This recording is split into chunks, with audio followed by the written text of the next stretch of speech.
Muy, pero muy buenas tardes. Mira, a ver, los voy a poner en orden, como vamos primero con Arnoldo, a ver, Sebastián, Arnoldo, después llegó Arturo y después, y Temoris, se nos despareció. Protestó, no quiere que cambiemos Dijo, nada. no, yo no. Sintió Bueno, un ambiente ominoso desde que Julio lo señaló. a ver, bueno, saludo. Arnoldo Cuellar, periodista y analista político, bienvenido, buenas tardes. Hola, Bartolio, qué gusto. Aquí en día postelectoral. Hola, Arturo. Temoris, donde estés. Vámonos, vamos con Arturo Rodríguez, reportero, columnista y director del Coahuilense. Bienvenido, Arturo. Muy buenas tardes, Marta Olivia, Arnoldo, Temoris, que parece que ahora sí ya se pudo conectar. Como siempre es un gusto estar con ustedes, con la audiencia. Gracias. Yo no sé qué sucede, algo sucede porque, a ver, permítanme, no se puede integrar, yo no puedo integrar, Sebastián, a Temoris. Aquí está Temoris, pero aquí estoy. Sí, hoy. ¿A dónde no me puedes integrar? No, sí te escuchas y todo, pero no se ve tu pantalla, pero es una cuestión interna. Danos acá chance. Sí lo vemos. Sí, yo creo que sí se ve. O sea, sí aparece como si estuvieras integrado. A ver, déjame sacarte, a ver, voy, pero no, sigue igual. A ver, ahí lo agrego y no. Arturo, ¿tú me ves? Yo sí te veo, pero aquí estoy viendo que dicen es problema del SY. Ok, ese es un problema en el stream ya, así que tranquilos. A ver, primero sería Arnoldo, si nos puedes ayudar, Sebastián. Arnoldo, luego Arturo y luego Temoris Greco. Oigan, antes que todo. Yo te veo y creo que sí existe Temoris. Sí existe. Eso pasa por llegar tarde. Llegamos temprano, entramos. Sin problemas, sí. Oigan, ya me regañaron en una mesa, me dijeron, Martolina se le está olvidando que esta no es la mesa Montessori, y yo, bla, bla, bla, bla, bla. O sea, todas pueden ser Montessori en un momento dado. Pero si esta sí es la mesa Montessori. No, bueno. Pero que yo estaba confundiendo. Se portan mal, que paguen regalías, ¿no? Sí, por lo menos. Oigan, antes de otra cosa, yo quiero mostrarles, mejor no les muestro ahorita la participación, mejor no, porque luego como que quiero que... Y pone el desorden. Ese es el problema. Bueno, miren, voy con la gráfica, a ver, Sebastián, el nivel de participación. Vamos a hablar sobre el proceso judicial, la elección judicial, pero ya no alcancé... Falta Guanajuato, que fue el más bajo de todos. Sí, espérame, ahí va la gráfica, ahí va una lista que le mandamos. A ver, Sebastián, ¿la ponemos? ¿Y Coahuila, que fue el más alto? Sí se ve. Todo campeonato de mapaches. Sí la ven, ¿verdad? Oigan, yo soy la que no la veo. Sí la vemos, pero falta Guanajuato. Sí, a ver, ahí está, disculpen ustedes por la premura. Baja afluencia, Jalisco con 6.8, Baja California con 8.4, Sonora 8.5, Nuevo León 8.8, Querétaro con 9, Estado de México 9.9, Guanajuato con ¿cuánto? Yo sé que fue el más bajo. Estuvo sobre el 6, no sé, debajo de Jalisco, 6 y algo, pero debajo de Jalisco. 6. Ok, bueno, ahora sí que voy a estar viendo por acá por un poco. Oye, en YouTube sí nos vemos los 4 y la gráfica, ¿eh?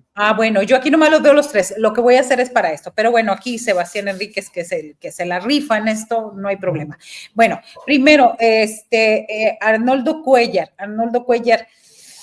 ¿qué cambiar, qué proponer en esta primera elección judicial? Esos acordeones proféticos que se distribuyeron con singular alegría por el país, y digo proféticos porque así como los mandaron fueron los que quedaron.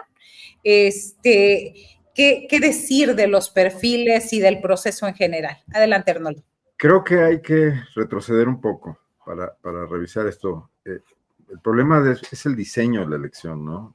El diseño de la elección en las cámaras, en la propuesta de López Obrador y en los ajustes que le hicieron las cámaras, pues quedó un galimatías, ¿no? Y eso no iba a entusiasmar a nadie. Eso hizo necesarias las listas.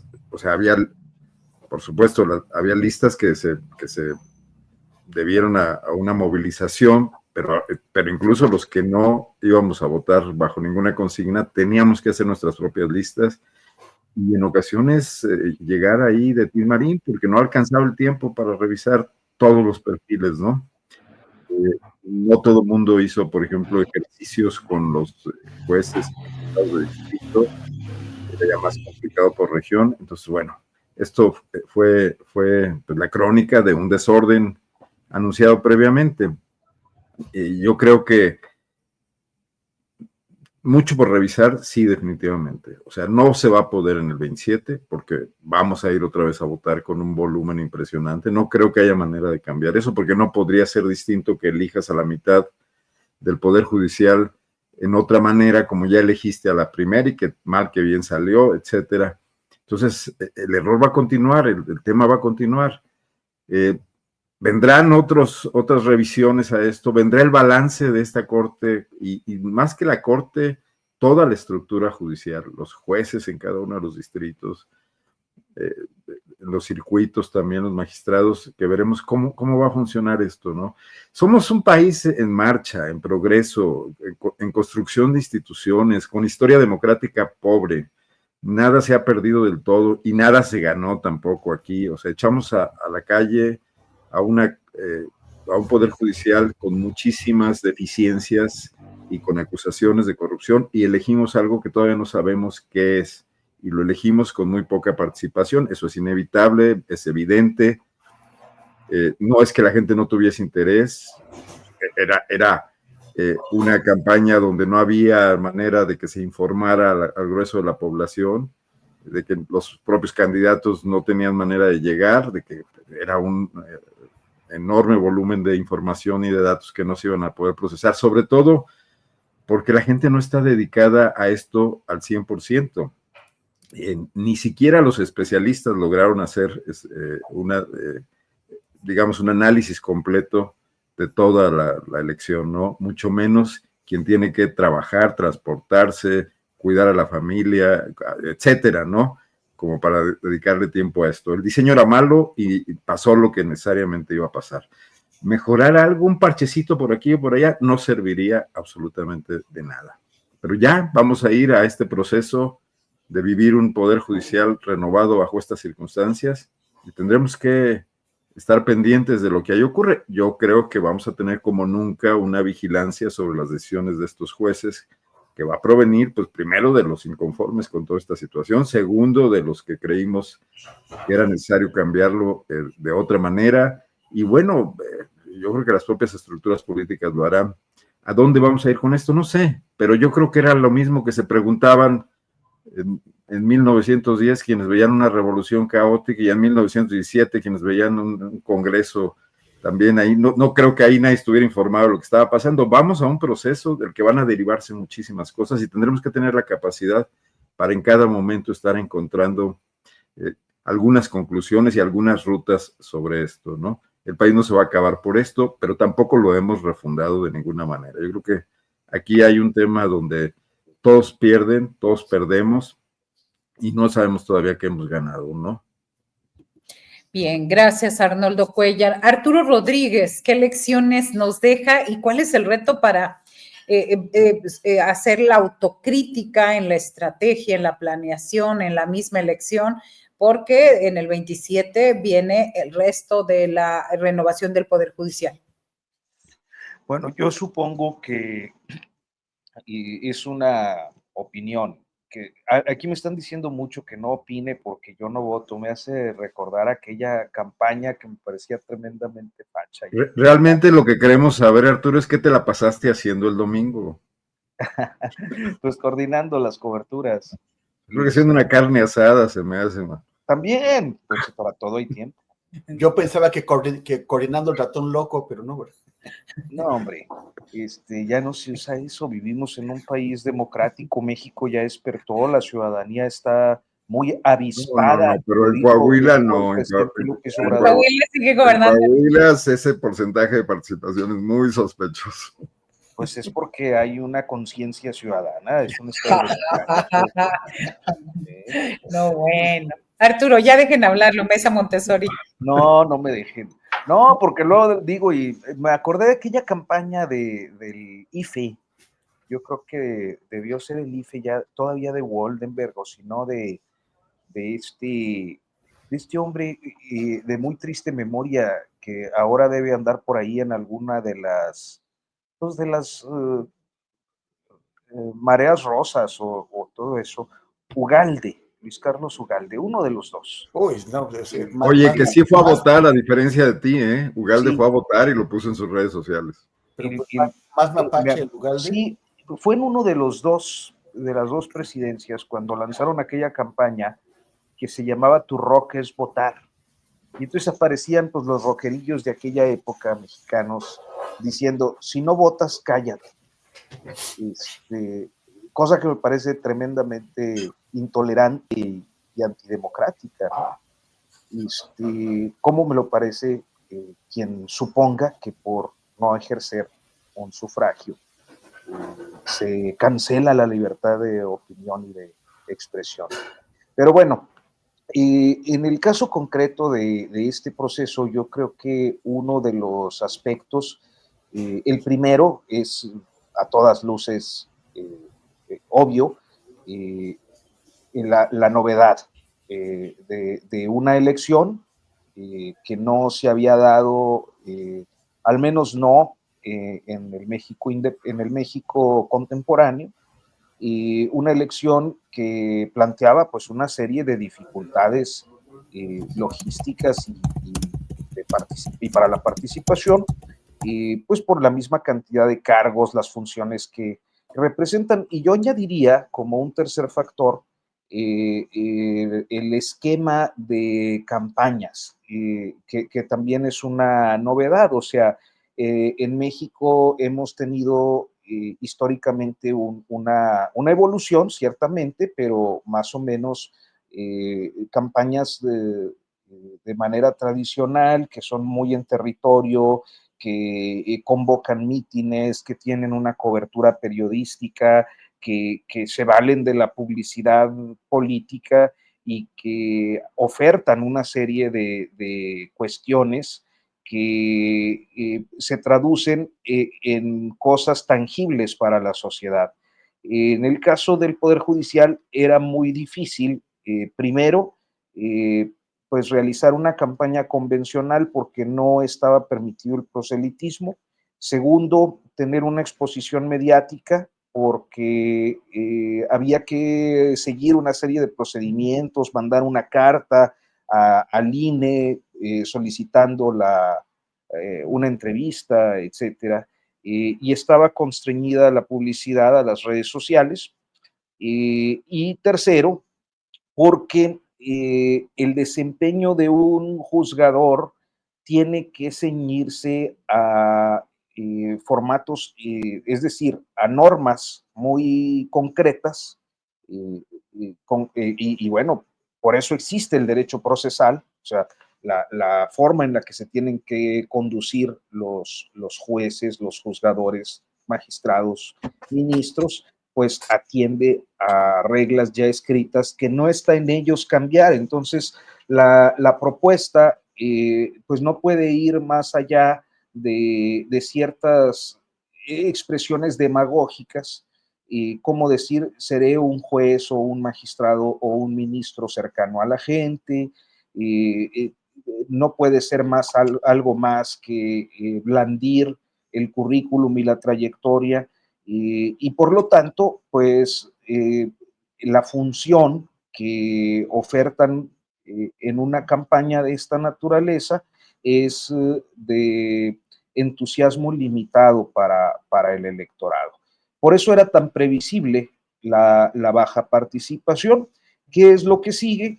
Pues evidentemente ir acostumbrando a la sociedad mexicana a todos estos procesos novedosos, porque es muy notorio que tanto en la revocación de mandato como en la consulta popular, como en esta elección judicial, que son los ejercicios que en los últimos 6 años hemos venido conociendo y ejecutando en México, pues hay una participación bajísima básicamente de quienes simpatizan con el partido gobernante. Entonces, ahí me parece que es donde están las claves en el proceso de comprensión y adaptación de cada tipo de elección para la ciudadanía, y eso pues se lleva sus años. Bien, gracias Arturo Rodríguez. Temoris Greco, tu aportación, ¿qué te deja de elección? ¿Cómo ves todo el proceso, incluido pues en una primera entrada eso?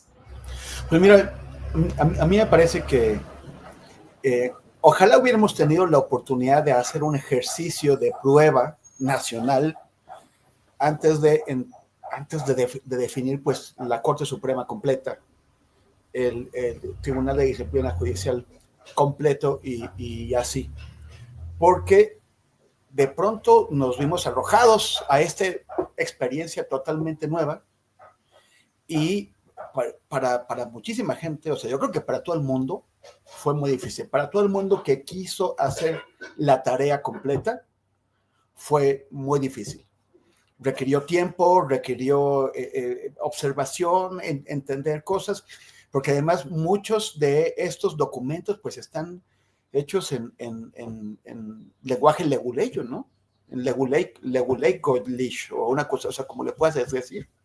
Entonces tuvimos que aprender de pronto que hay gente que todo su currículum pues fue secretario de actas de tal cosa, secretario de actas y eso es bueno, es malo, pues no lo sabemos. Entonces hace falta mejorar un montón de cosas. Ya el domingo que tuvimos con Laura Sánchez Ley y con Julia Astillero este programa de análisis, ya comentamos que, por ejemplo, la forma en que la paridad de género se traslada a las boletas, y antes de que la gente que no le gusta entender me empiece a aventar piedras, no estoy hablando mal de la paridad de género, estoy totalmente a favor de ella, pero la forma en que se aplicó en las boletas, la forma en que se desarrolló una metodología para llevarla a cabo las boletas, hay una cosa que se llama observatorio judicial, y ellos emitieron un informe que ha circulado muy poco. Yo bueno, desde el domingo prometí que lo iba a publicar en redes, pero ahora sí lo voy a hacer,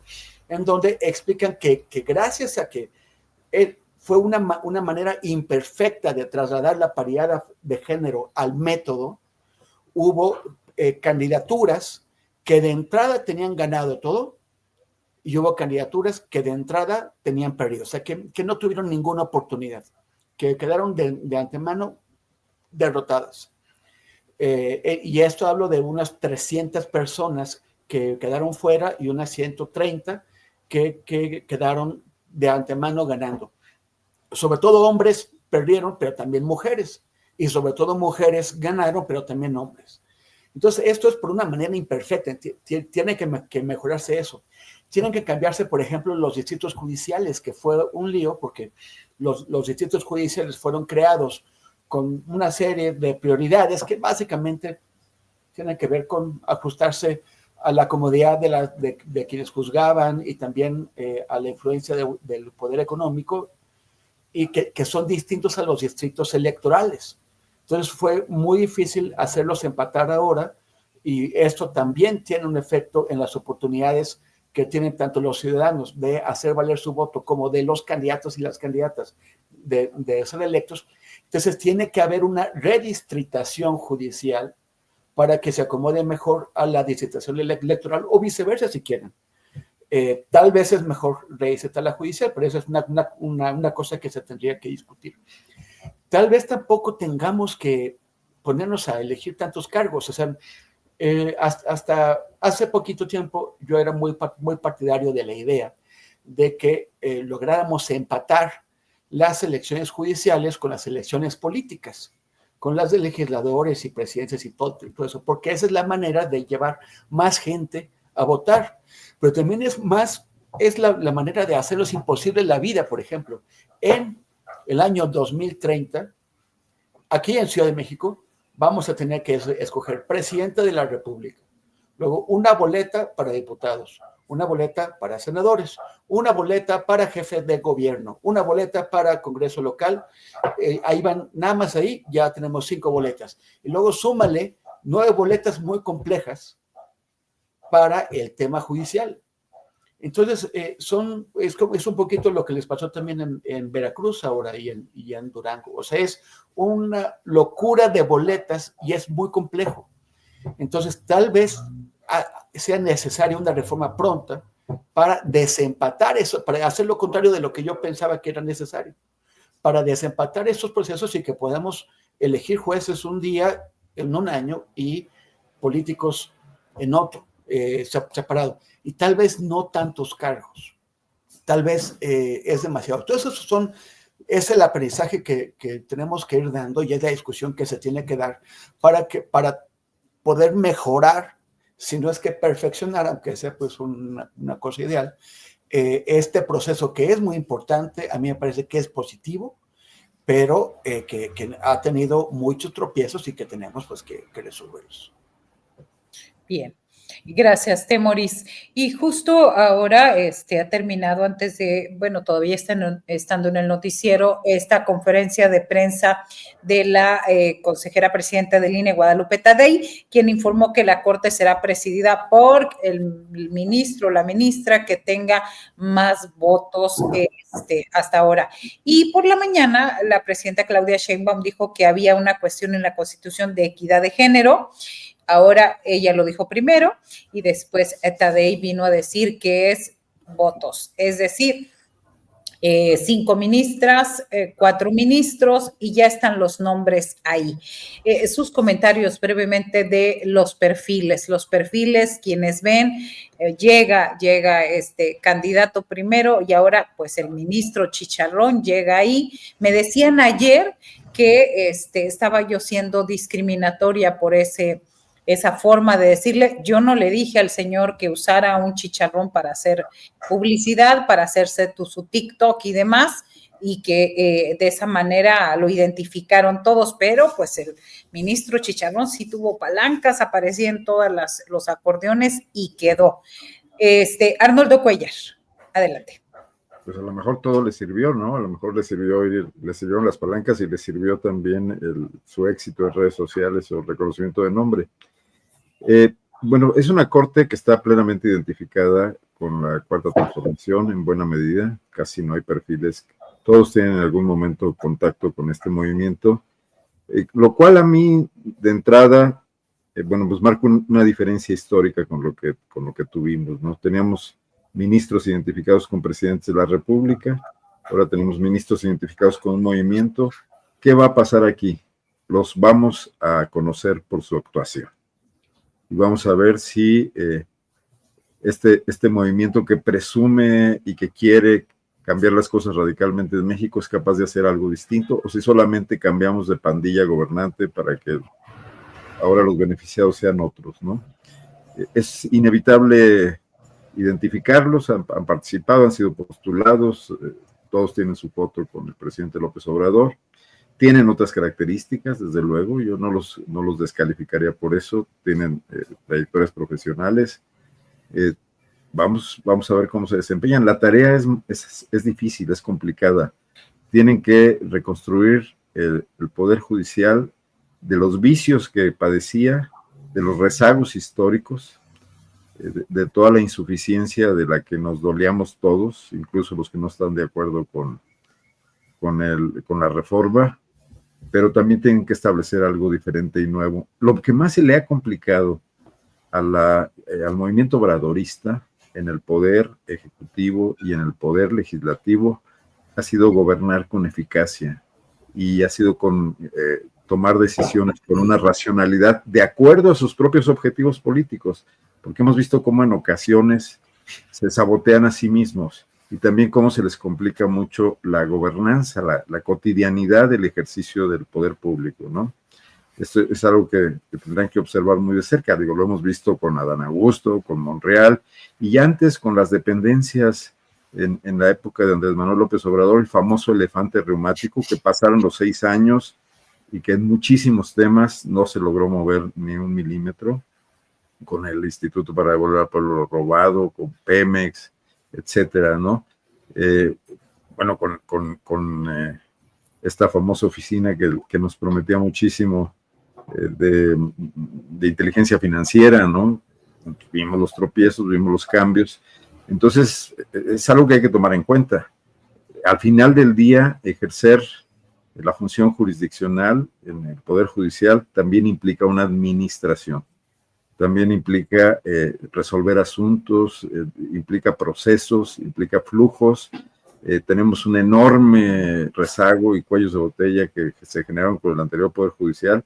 Les tocará resolverlos y vamos a ver la eficacia. Hay todo un aparato debajo de cada juez, de cada magistrado que elegimos. Hay secretarios de estudio y cuenta, hay proyectistas. No podrán relevarlos a todos. Si lo hacen, tendrá que ser con gente también capacitada. Y hay gente muy profesional. Hay gente que además de ser muy profesional, probablemente también es muy corrupta y sabe cómo armar bien las cuestiones que favorecen a alguna de las partes. No son tontos, conocen las leyes. También debe haber gente de lo mejor, ¿no? Y sería lamentable que en la posible limpia que se venga salgan algunos de los que puedan estar teniendo un mejor espíritu, un mejor ánimo, una mejor ética, y pudieran quedarse los que son eficientes pero corruptos. Entonces, esto está por verse. Este juego apenas va empezando. Gracias, Arnoldo Cuellar. Arturo Rodríguez, tu opinión acerca de estos perfiles. Estamos hablando de, en el caso de las mujeres, es Lenia Batres, Yasmín Esquivel, Loreta Ortiz, así como María Estela Ríos, y también, me falta Sara Irene Herrerías. Sara Irene Herrerías, es la quinta. La fiscal de Derechos Humanos de Gertz Manero. Pero también de Felipe Calderón, también de ahorita vamos sobre eso. Bueno, justo eso, y ahorita seguimos también Hugo Aguilar, que se perfila como presidente de la Suprema Corte, donde ya ha quedado pues determinado al menos por el INE diciendo es él, y el resto. Tu opinión, Arturo Rodríguez. Sí, pues yo creo que mayoritariamente son gente muy, muy preparada. Quizás la excepción por falta de técnica jurídica y de pues algunos asideros, sobre todo en materia constitucional, creo que es Lenia Batres, que debe ser una de las favoritas del movimiento al que se refirió ahorita Arnoldo, y que bueno, pues ha dado muestra de sus limitaciones profesionales particularmente. Ahorita que decían lo del chicharrón, por cierto, me acordé de un día que iba saliendo con mi hijo de un lugar y hay una carnicería cercana, y olió a chicharrón, era en la tarde, y entonces le digo, pues ya ves cómo van siempre los adolescentes en el celular, y le digo, ya va a salir el chicharrón, y me dice, ¿y él quién es, papá? Pues yo me refería a los de la carnicería, pero la justificación le dije, pues ¿cómo que quién es? Y ya me dice, es que siempre tienes amigos con apodos muy raros. Era el caso ahora del ministro. Bueno, entonces creo que en general son perfiles bien formados, bien capacitados, y creo que también es importante destacar que no solo es decir, los ministros, los magistrados, inclusive los jueces, no operan solos, ni conocen todos los asuntos solos, sino que tienen un equipo de técnicos que generalmente son encabezados por los secretarios de estudio y cuenta o de acuerdo y trámite, y que pues habríamos de observar cómo van desempeñando su trabajo para ver y poder aquilatar en un futuro, ya cuando estén en funciones, su desempeño. Por ahora, a mí me parece que, bueno, pues estamos hablando en general de profesionales del derecho y que supondríamos que con esos equipos que tienen, pues podrán desempeñar adecuadamente su función, que no es otra más que la de resolver en función de cómo está escrita la Constitución, de cómo dicen las leyes, y que quizás la diferencia estribe en un mayor control sobre su desempeño, concretamente en relación a evitar los actos de corrupción que tan mal prestigio le han dado históricamente al Poder Judicial. Gracias, Arturo Rodríguez. Y bueno, vemos personajes nuevos como justamente Giovanni Figueroa, Irving Espinosa, Hugo Aguilar, hablo en la cuestión judicial, Arístides Guerrero, pues que el ministro Chicharrón, y bueno, ¿qué decir de estos perfiles, Temoris Greco? Mira, ¿cuándo fue la última vez que una persona indígena de Oaxaca llegó a la presidencia de la Suprema Corte? Salvo que alguien me corrija, me parece que fue Benito Juárez en 1858. Es muy difícil. Normalmente necesitas tener apellidos patricios, apellidos aristocráticos, pertenecer a las élites de este país para que se produzcan las alianzas de poderes políticos y económicos que permiten que tengas un asiento en la Suprema Corte. Y me resulta agradable, celebrablemente positivo que en la primera elección popular de ministros de la Suprema Corte sea la que impulsa otra vez, después de 170 años casi, a una persona que no viene de las élites, que viene de los pueblos originarios de nuestro país, a encabezar el Poder Judicial. Alguien que además, según entiendo, no estoy seguro si lo va a sostener o si las reglas se lo van a permitir, pero me parece que él no quiere ser uno de los togados. O sea, no quiere ponerse estas vestimentas que emplean los jueces, así como también en la tradición británica se ponen estas pelucas para señalar su diferencia con las personas comunes, ¿no? Él entiendo que prefiere usar las vestimentas típicas de los pueblos de nuestro país y me parece muy bien. En ningún momento de la historia de México, y todavía más, en ningún momento de la historia del mundo, de la humanidad, un presidente de la Suprema Corte de un país ha venido avalado por 5 millones de votos, 5 millones y medio en este caso, ni por 1 millón. Siempre son decisiones de élites. Siempre ha sido una decisión de élite en todo el mundo, porque de esa manera las élites se aseguran el control de los demás poderes, aunque la plebe, aunque la gente tenga la mala decisión de darle el poder político y legislativo a grupos de otro tipo, a grupos ajenos a las élites. Entonces a mí me parece que es un momento histórico en el que muchas personas participamos. Ahora sí que intervinimos en la historia y eso me parece fantástico. No me gustan varios perfiles. El que mencionaban, Sara Irene Herrerías. Sara Irene Herrerías, que todavía no sé cómo reunió tantos votos para llegar ahí, pues estuvo en la PGR con Murillo Karam. Es una persona que se supone que se especializa en derechos humanos, toda su carrera está en eso. Pero pues no dijo nada mientras Murillo Karam y Tomás Herón de Lucio y toda esa pandilla torturaban masivamente a personas. No dijo nada. Después se fue con Osorio Chong a gobernación y en otro momento regresó a la PGR, otra vez ya a cargo de derechos humanos. Y cuando llegó Alejandro Gertz Manero, que cambió todo para que no cambiara nada, le cambiaron el nombre a la fiscalía, llegó este señor, pero conservó el mismo equipo corrupto que había en la PGR de Murillo Karam, son los mismos. Y como tales tuvo esta persona, esta nueva ministra, al cuidado de los derechos humanos de la Fiscalía General de la República. ¿Qué hizo?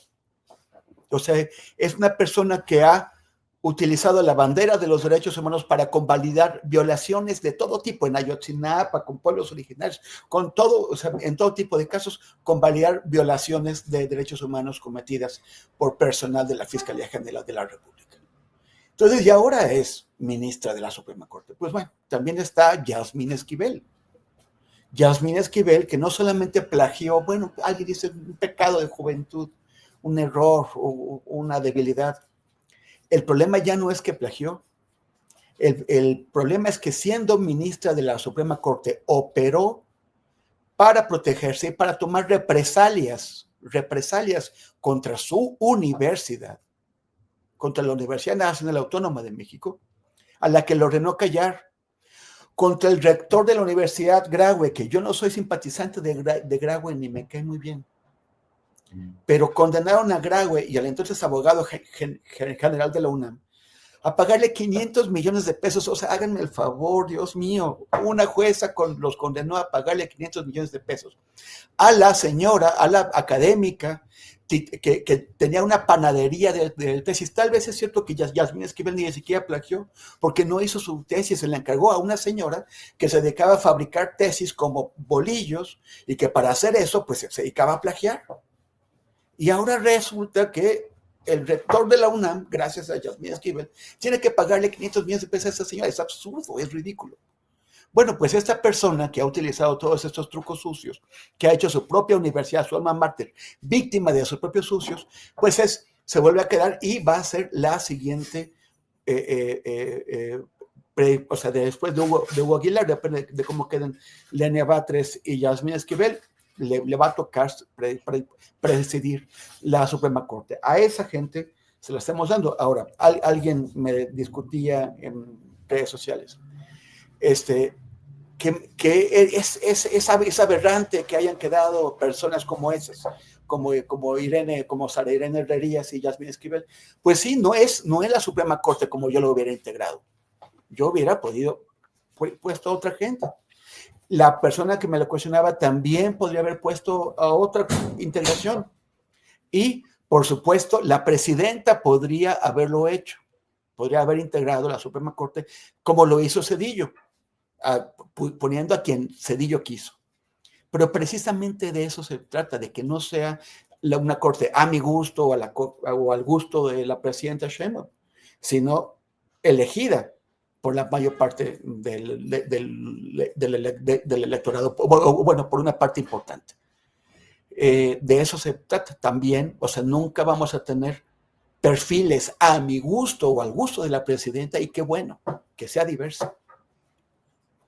Así es. Gracias, Temoris Greco. Y bueno, solamente para el subrayado y la conclusión de, digamos, esto, había dicho la consejera presidenta del INE que la participación se calculaba entre 12.57 y 13.32. Y bueno, hasta este momento, con el 95.84 computado, va el 12.54%. O sea, ahora sí que punto para Tadei, que ahí le atinó en cuanto a la participación, que sí baja, pero bueno, comparado con los demás comicios, pero ahí dejo el dato. Y de ahí nos vamos al tema de los resultados para Morena en Durango y en Veracruz, el papel destacado en el que estuvo jugando ahí Andrés López Beltrán, que pues se supone que iba a operar, sobre todo en el caso de Durango. Ahí las cifras, pues ahora sí que dicen que los números no mienten, pero se puede mentir con los números. Si le quitas aquí, le pones para allá, quitas al PRD, eliminas, de pronto se hace una serie de cada quien señala que ganó quien ganó, y sigue todavía eso en polémica. Arnoldo Cuellar, tu comentario. Bueno, creo que aumentó la votación de Morena, disminuyó la de los otros partidos políticos, aumentó la población que gobierna, pero es una elección exclusivamente municipal, que siempre tiene una distorsión muy particular porque importa, no vas por una marca en todas partes, sino que importan los candidatos. Parece ser que hubo un muy fuerte fracaso con el candidato de la capital en Durango, que ahora yo he leído, no tengo ninguna certeza de que su coordinador de campaña, su impulsor o su principal apoyo era precisamente López Beltrán, y quedó en tercer lugar, ¿no? Y se lo están achacando. No, esto es un poco como la elección del 21, que engañó a toda la oposición creyendo que ya Morena se desplomaba y luego se toparon con la realidad en el 24. es sobre todo Durango un estado gobernado por la oposición, con también un mandatario que trae muy buenos acuerdos con el gobierno federal. No sé cómo manejó ahí las cosas para establecer equilibrios en el caso de la intervención del gobierno local, pero no veo que sea esto una marca o un señalamiento claro de por dónde pueden venir cosas en el futuro para la votación, ¿no? Sí quiero decir que, bueno, y Veracruz, que sí lo gobierna Morena, parece ser que hay una debacle ahí del grupo de Yunes, hasta donde tengo entendido, y un crecimiento notable del Movimiento Ciudadano. Eso me parece interesante, pero tampoco tengo elementos como para analizar hipótesis de por qué. Lo que sí quiero decir es que no me gustó que la presidenta de la República hoy en la mañanera hiciera una defensa de los señalamientos de los malos resultados de Morena y tratara de ponderarlo, que esto no era así. Creo que está más allá de eso y por encima de eso. Y parece que no tendría por qué haber entrado en esa polémica, que se enganchó sin deberla ni temerla. Creo que López Obrador siempre va muy cuidadoso en ese sentido de manejar una presidencia que está por encima de diferencias partidistas. No sé si la tengan muy agobiada ahorita los señalamientos por el tema de la propia reforma judicial, pero se me hizo fuera de lugar y no quería dejar de decirlo, ¿no?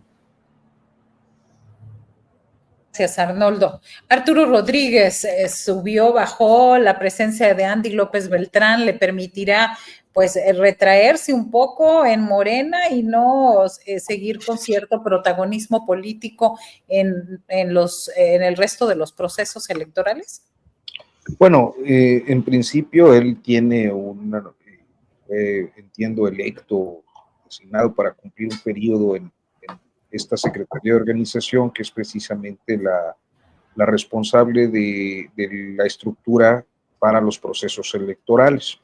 Y según se dice, yo jamás estuve en Durango para afirmarlo, pero por lo que he visto en publicaciones periodísticas o me han comentado algunos colegas en Durango, estuvo instalado los últimos 3 meses por allá haciendo una planeación de uno de los 2 últimos estados que gobierna el PRI. Y bueno, el resultado no fue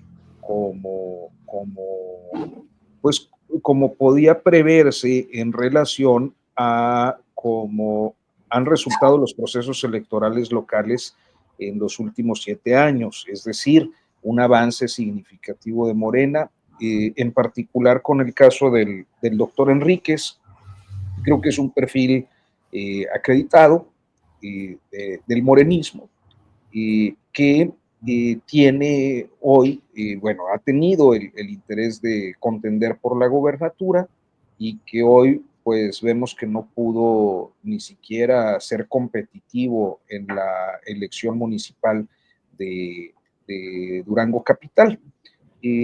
Creo que como apuntaba Arnoldo hace un momento, en las elecciones municipales siempre hay y juegan diferentes factores. Uno es los perfiles, otro es que Durango ha sido también complicado para la 4T, por primero pues las facciones, los partidos propiamente, el PT y Morena suelen no ponerse de acuerdo. Yo recuerdo que, por ejemplo, cubriendo la campaña de López Obrador en el 18, el primer evento donde hubo inconformidades por la designación de candidaturas locales fue en Durango, precisamente con una política que ha salido por muy malas cuentas a la 4T, Marina Vitela, que fue alcaldesa de Gómez Palacio, me parece, y que bueno, pues el PT prácticamente operó para la federal, como lo hace en muchos lugares, pero saca las manos o juega las contras en el ámbito local. Pudiera ser otro de los elementos, ya desagregado a nivel municipal, y finalmente, pues que también las oposiciones en sus territorios tienen algunos perfiles competitivos. Yo creo que este ha sido el caso. En Veracruz tengo menos referentes como para poder emitir una opinión, es decir, he visto menos o conocido, más allá de lo que se ha publicado en medios de comunicación, pero dada la presencia de López Beltrán en Durango durante esta temporada, pues es inevitable que se le atribuya un primer fracaso electoral. Vamos a ver qué es lo que ocurre el próximo año cuando haya más elecciones estatales. Si no me equivoco, son varias gubernaturas las que estarán en juego, y ahí pues seguramente llegará con un poquito más de experiencia pues la participación en procesos electorales. Gracias, Arturo Rodríguez. Temuris Greco, ¿cómo ver este proceso electoral que aunque solamente fue en 2 estados, y está pues un poco involucrarse de la presidenta en los números, en la defensa, en salir de pronto a tomar el micrófono y hablar por Morena y sus triunfos? Sí, bueno, yo creo que es una línea importante que hay que marcar entre el poder que le concedemos a los políticos y su relación con sus partidos. Por eso la propia presidenta ha escogido tener licencia como militante de Morena para poder concentrarse en la presidencia y se supone que no influir en las decisiones de su partido. Pero yo no veo, o sea, veo las portadas de los periódicos que hacen una evaluación muy simplista, a mí me parece, del resultado de esas elecciones, sobre todo en Veracruz. Porque, en Veracruz son 212 municipios, son un montón. Es difícil hacer una evaluación de eso porque hay que hacer muchos números, muchas sumas, pero yo las estuve haciendo.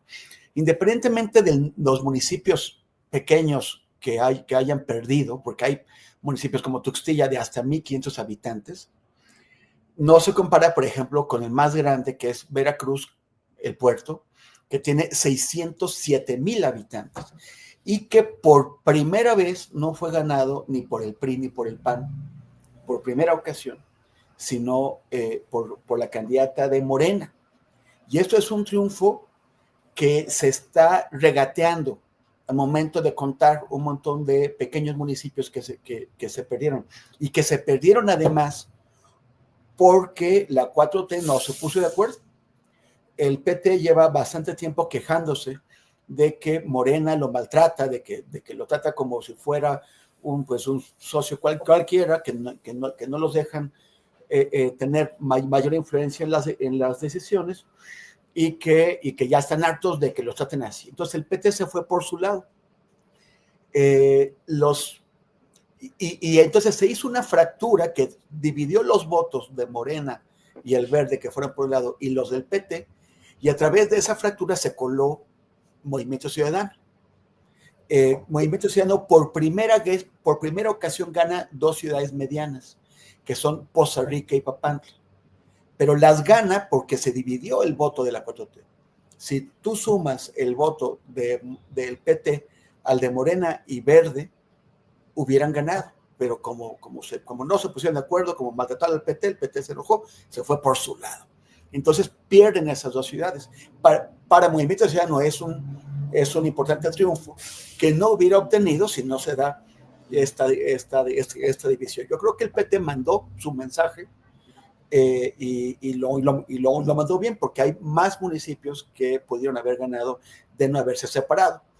Esto no se está considerando en el análisis de todos esos periódicos grandes, de la misma forma en que no se está considerando que al ganar el puerto de Veracruz, Morena aumenta la población que gobierna a nivel municipal, y en ese momento, con los 607,000 veracruzanos, gobierna a 5,5 millones de personas allá, que es el doble de los 2,700,000 personas que gobiernan PRI, PAN y Movimiento Ciudadano. O sea, 2 de cada 3 veracruzanos están gobernados por Morena a nivel municipal.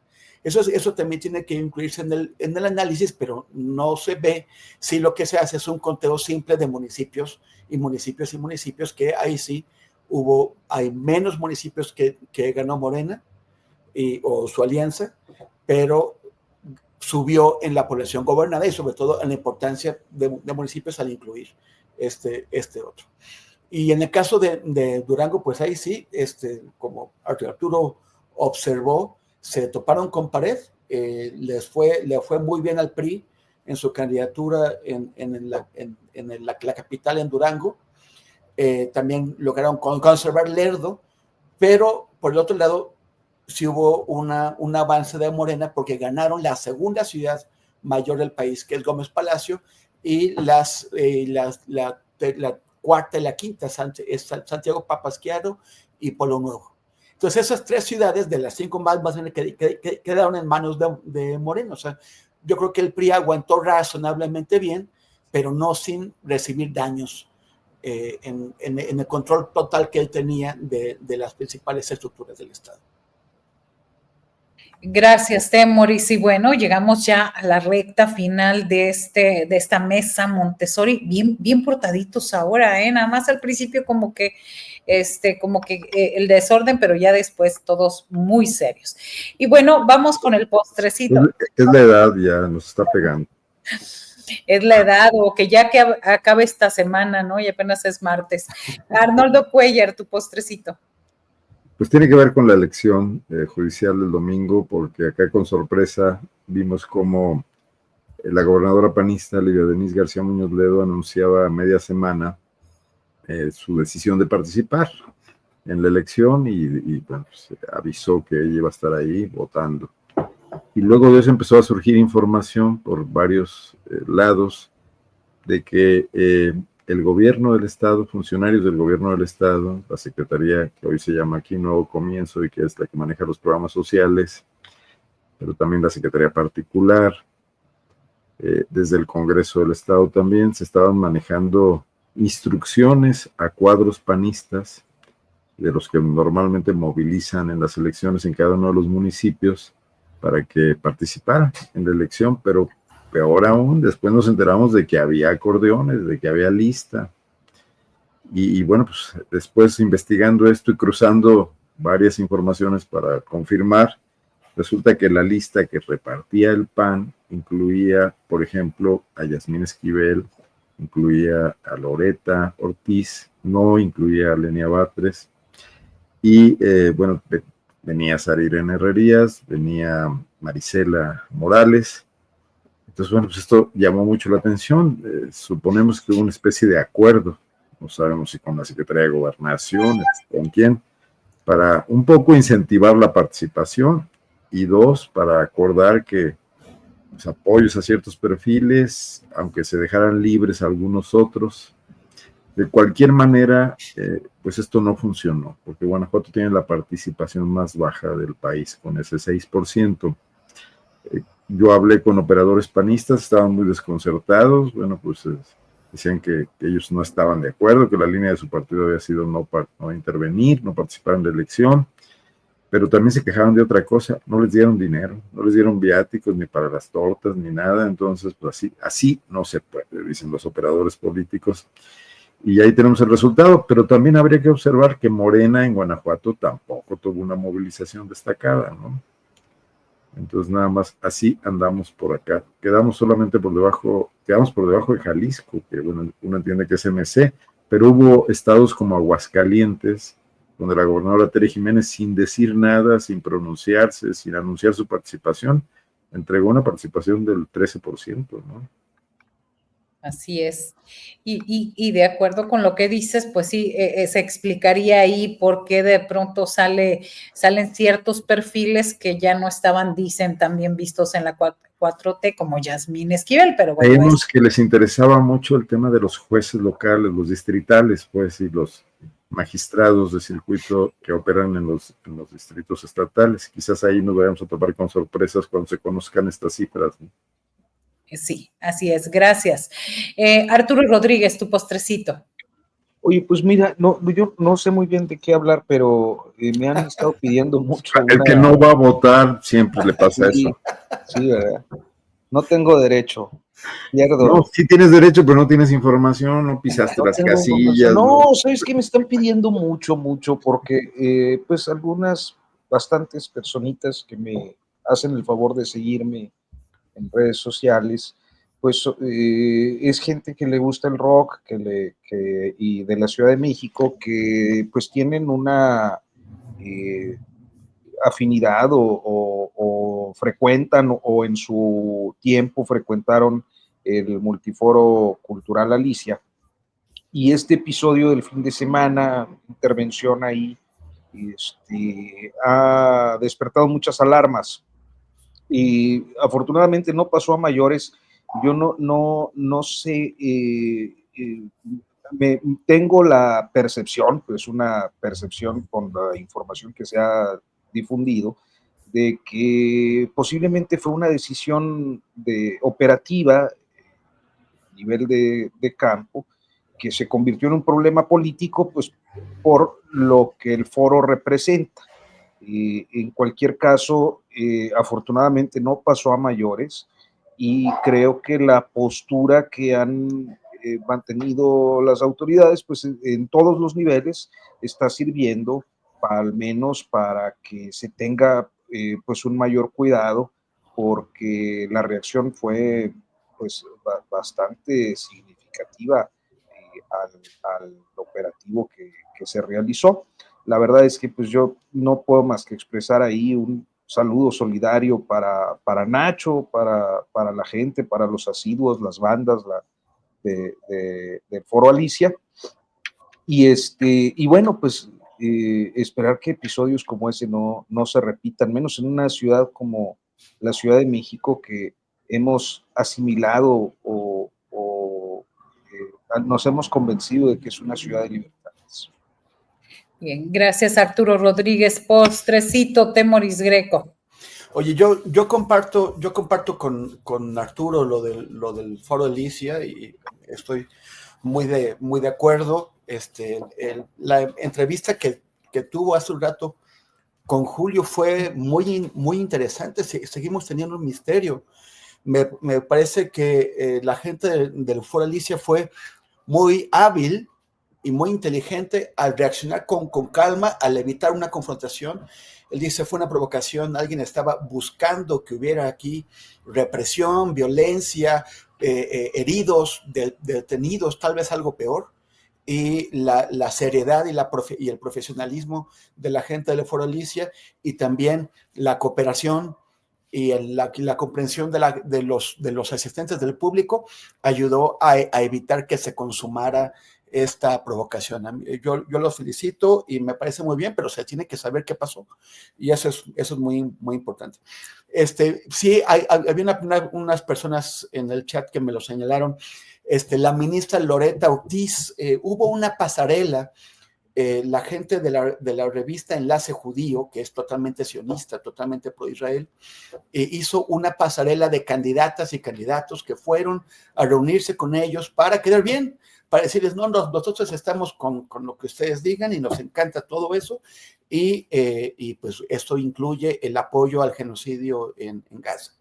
Y lo publicaron un reportaje en el Enlace Judío donde les agradecen a los candidatos y candidatas con sus fotos que hayan ido a hacerse amiguitos de ellos. Entonces, una de ellas fue la ministra Loretta Ortiz. Y finalmente, este jueves, que no se me olvide, este jueves, mi compañero fotógrafo Héctor Adolfo Quintanar presenta un libro. Estuvimos juntos en Haití cubriendo pues toda esta insurrección de pandillas y la violencia en Puerto Príncipe, que es la capital, y él tomó unas fotos fantásticas e hizo un libro que va a presentar este jueves. Quienes quieran los datos con detalle, pues están en mis redes sociales. Yo lo voy a presentar en la librería Sándor Márai, en la calle de Emilio Donde, número 7, en la Ciudad de México. Es un excelente trabajo que hizo Héctor Adolfo, que no se confundan, no es Héctor Alejandro Quintanar. Uno es Héctor Adolfo Quintanar, el otro Héctor Alejandro Quintanar, que además son hermanos. Pero bueno, no, es Héctor Adolfo el que lo presenta este jueves a las 7 en la Sándor Márai. Muy bien. Gracias, Temoris Greco. Gracias. Sí, por cierto, les recomiendo ver la entrevista. Ya se está segmentando, ya se está subiendo a las redes sociales esta entrevista que hizo nuestro director general, Julio Astillero, con Nacho Pineda, sobre todo con lo que dijo, la forma, cómo se montó este operativo, cómo llegaron las policías ya con medios de comunicación haciendo transmisiones en vivo amplias, continuas, y sobre todo un afán para, pues, denostar lo que se hace en el Foro Alicia. Gracias por esta ocasión, Mesa Montessori bien portada, Arnoldo Cuellar, Arturo Rodríguez y Temoris Greco. Buenas tardes. Gracias, hasta luego.